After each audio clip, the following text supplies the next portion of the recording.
బండి మీద దొరికే బజ్జీ మిక్చర్ని ఇంట్లోనే ఈజీగా ఎలా ప్రిపేర్ చేసుకోవాలో చూసేద్దాం. ముందుగా దీనికోసం శనగపిండిలో కొంచెం సోడా, ఉప్పు, కారం వేసుకుని కొంచెం కొంచెంగా వాటర్ వేసుకుంటూ బజ్జీల పిండి కన్సిస్టెన్సీలో కలుపుకోవాలి. ఇప్పుడు ఈ పిండిని బజ్జీలలాగా వేడివేడి ఆయిల్లో వేసి రెండు వైపులా ఎర్రగా వచ్చేంత వరకు వేయించుకోవాలి. ఇప్పుడు ఈ బజ్జీలను పక్కకు తీసి ఇదే ఆయిల్లో పల్లీలు కూడా వేసి పల్లీలు కూడా ఎర్రగా వచ్చేంత వరకు వేయించుకోవాలి. ఇప్పుడు చల్లారని బజ్జీలను చిన్న చిన్న ముక్కలుగా కట్ చేసుకోవాలి. ఇప్పుడు ఒక మిక్సింగ్ బౌల్లో ఉల్లిపాయలు, టొమాటోలు, పచ్చిమిరపకాయలు, కొత్తిమీర, ఉప్పు, కారం అన్నిటినీ బాగా చేతితో మెదుపుతూ టొమాటోలని రసం బయటకు వచ్చేలాగా కలుపుకోవాలి.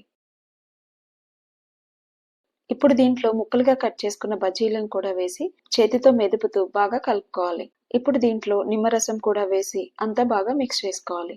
ఇప్పుడు ఫైనల్గా దీంట్లో మరమరాలు కూడా వేసుకుని ఆల్రెడీ మన మిక్చర్లో ఉన్న మాయిశ్చర్ అంతా మరమరాలు పీల్చుకునేలా గట్టిగా చేతితో మెదుపుతూ కలుపుకోవాలి.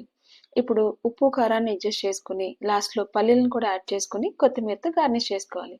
అంతే, ఎంతో టేస్టీ అయిన bajji mixture ready. Full video కోసం ఇక్కడున్న లింక్ని క్లిక్ చేయండి. Thank you.